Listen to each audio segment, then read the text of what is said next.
Hey guys, it's 4 months post-op with Dr. Crane and Dr. Chen in San Francisco, California. I had radial forearm free flap, phalloplasty, and everything is going really well. I've healed really well.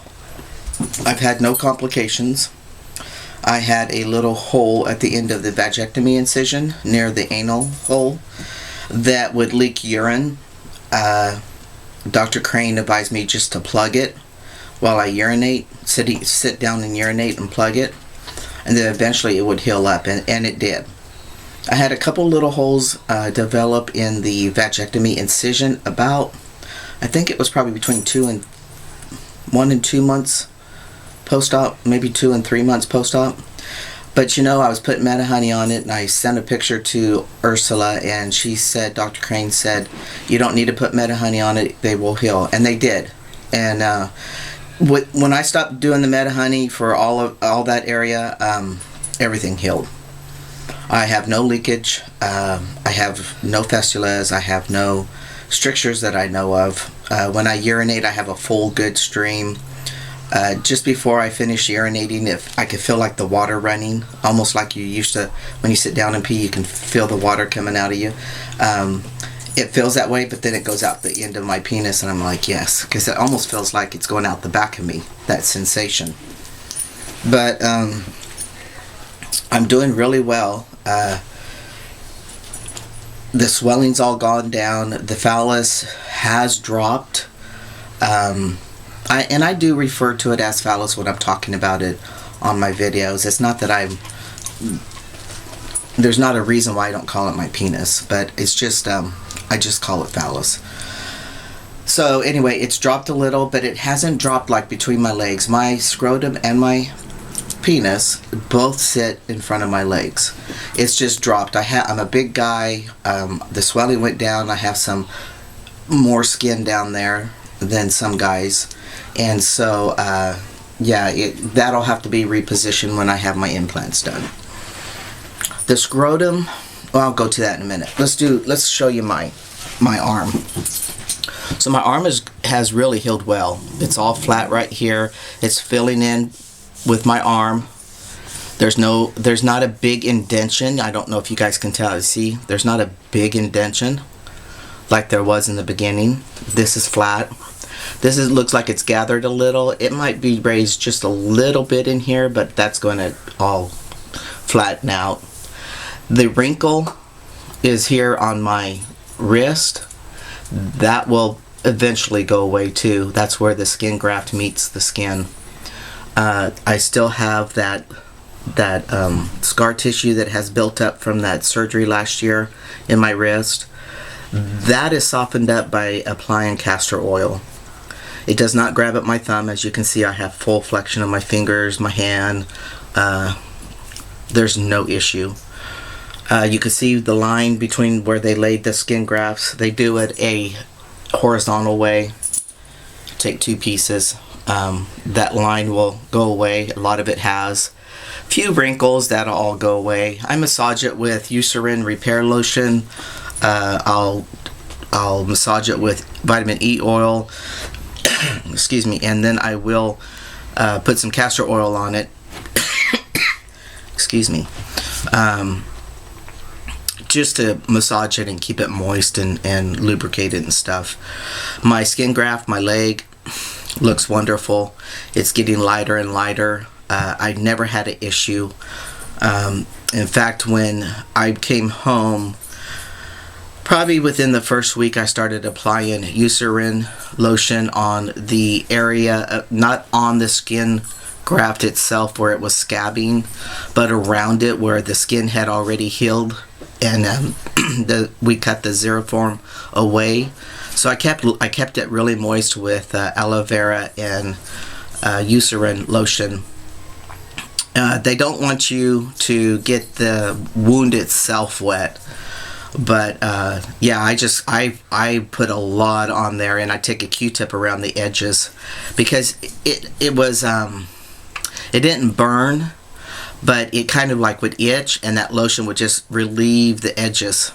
And then the next day it would pill up, and my sister would be able to cut a bigger piece off. So I think that really helped repair my skin. I tried to suggest that to a guy who was asking about it, and on these Phallo groups, and this guy jumps in and says, no, you can't do that. That's why I don't really comment on a lot of stuff on those Phallo groups. There's always someone who knows everything, and it's sometimes because it's writing, you can't really see the expression of the person to know where they're coming from. But anyway, so you can take my suggestion, take what I did for myself, and try it on you. Again, I'm not saying put it on your wound. I'm saying put it on the skin that's already repaired and keep it moist, just like you would dry skin. But anyway, my incisions in my genital area are all healed. There's no evidence of any holes or anything. My incisions are a deep purple. That could just be my body. But I have no issues. And the scrotum, I have a little dysphoria with the scrotum, just because how they make it, they have to allow for excess skin for the implants, and so the way it folds in front between the phallus and the scrotum, it looks like the big lips, the majora labia, and so it kind of gives me a little dysphoric when I look at them. But overall, I get through it just because I know it's not going to be a permanent thing. So that's what I go through as far as day in and day out, every day, adjusting myself, with the swelling going down.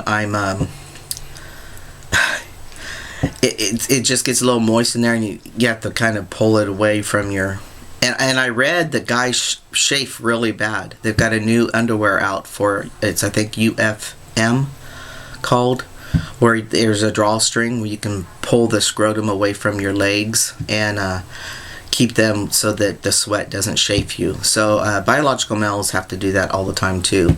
One of Tony's buddies at work, her peer, said, tell Ethan, don't worry about if you have to adjust yourself in public, because we sit on our nuts all the time. Just like, okay. But you do learn a lot about why guys do some things. I'm not saying that you can be tactful about things, not just sit there and itch yourself and pull yourself in front of, and women are looking at you, or that you're going to get their attention, because it's a natural thing. It's not that they're staring at your genitals, but you're drawing attention to yourself. So I'm not sick, guys. I think I have allergies. So anyway, I get this dry tickle and a slight sore throat, but nothing comes out of it. So as far as my phalloplasty is concerned, physically everything is good. I want to go into some emotional. Guys have mentioned about feeling detached from their phallus. I would like to go in my experience on that. So I'm going to shut this down and add the next one, because I don't want it cutting off in the middle of my sentence. All right? But I'll be back. Okay. So I went through a phase. I'm going to try not to say you or third party. This is my experience. So when I came out of surgery, my phallus looked just like I expected it to, because of the research I did and the pictures guys have shown. I feel that sometimes expectations are a little maybe too high, and that's why guys get disappointed or have a little grief. But as for me, the phallus looked just like it should have. Now, I did have a shock when I didn't see glands, because that was the whole thing we were doing, and it was explained to me later. Excuse me. It was explained to me later that they didn't do the glands at the time because of that wrist surgery I had. There wasn't good flow where the glands what skin the glands would have been done with. So Dr. Crane said that 3 weeks post-op would be perfect to put the glands back, put them on. So I said, okay. I knew this was a part of me. I knew that we were in infant stage, where it was going to have its diapers changed, where it was going to just urinate into a catheter and you won't feel anything. I did not expect the smell that I smelled. I mean, I read where guys smelled a fishy smell, but I did not put any much thought into that. It's a bad smell, guys. It almost made me pass out. I didn't smell it in the hospital that much because I was in the bed. But when I got to the house, and my sister helped me get undressed, it hit me really bad. And my sister was correct. It smells like a menstrual period. I hadn't had one. I'm really sorry. I hadn't had a menstrual period since 90 or 91, something like that. So it hit me pretty bad. But I knew that it was a process, and there was going to be phases in this process. So the first 3 or 4 weeks while I was up there, it was just about mending. It was about healing. It was about getting my strength back up, walking, eating right, just trying to make good decisions for myself during this time that I was going to be down. And that's exactly what I did. My emotional attachment to it was just about that, taking care of him, just babying him, cuddling him, changing his diapers and cleaning him up and that kind of thing. When I got home, the next phase I went into of the process was because I didn't have the catheters anymore. I didn't have any drains. I didn't have anything. I didn't have to keep a heater on them. I still had to keep 4x4 gauzes around him because he still was bleeding in the glands because my glands were just done. I just still had low leakage from the hole. So I wore pads probably for about 2 weeks when I got home. So I was still in that diaper stage. Still, even though I was urinating, it was a potty training stage. And mentally, I was coddling him. I was just nurturing him. When the nerve started, when I started feeling the nerve, that shock feeling, started kind of relating to, okay, the little guy's starting to wake up. And that process went from coddling, nurturing to exploring. Okay, let's see. Pulling it out, feeling it, seeing how it feels, trying to have a relationship with him, build this relationship with him. When the glands healed all the way, it was easier to, now when I pull him out to urinate, I feel like I'm pulling out my penis now. I'm 4 months post-op.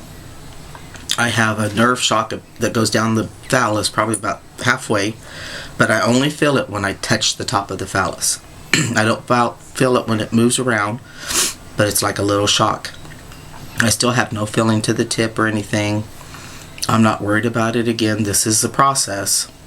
So right now we're just in potty training stage, exploring a little. Everything's healed, not worried about tearing anything, not worried about spreading my legs and getting on my horse. I've lifted furniture, carried heavy furniture, done everything now that my normal activity is back 100%. So those, am I attached to him? No, the first couple stages I'm not attached. The third phase where I'm now starting to feel him, kind of get to know him, feel the buried guy in there once in a while. I don't have high libido anyway, so I can't really relate to that yet. But just kind of getting, he's floppy. The skin, now that there's no swelling, the skin is, you just flop it. There's more structure on the head, and then down here you can pinch it almost flat. I mean, not flat, but you can pinch it to where it looks like you're flattening it. But he just flops everywhere. So real quick, before I run out of time, I'm getting there. So here's your scrotum, and here's the trans penis after surgery. Okay? So as you get to a point where you pull him up to urinate, if you feel like pulling on him, what happens is, because he's only attached to skin in your Mons section area, your puberty area, you just pull skin. You can feel something inside, like the clitoris, buried clitoris, depending on how hypertensive, sensitive people are. But basically, you're just pulling skin. I've opted for the malleable rod for erection device. They mount that to the pelvic bone. So here's your phallus, there's your scrotum. They mount it to the pelvic bone. Excuse me. So now, what's going to happen is when you go to urinate, and if you pull on them, you're going to pull. There's a little give here for friction, but you're going to pull. Your body's going to pull with it now. Now it's really going to be a part of you, not just something flopping and not just something pulling away from your body. For guys like me who have extra skin down there and weight, not all guys probably see when I pinch my skin. Look how thick that is, and see my fingers, how they come away from my forearm, the skin does. That's what the phallus does. Guys who don't have any fat or anything, it's barely like this, so they're not going to feel the same thing that I'm just trying to describe or illustrate. So I'm excited for the rod to come, but that's down the road, another phase of this process. So that's where I'm at right now, just kind of getting to know them and hoping that the sensation will start. Things will start happening in that area. I'm not trying to rush anything. I'm living my life. The one thing that I don't like is I'm having to adjust them all the time. But anyway, guys, take it one day at a time and always make your journey as simple as possible. We'll see you next month. Bye.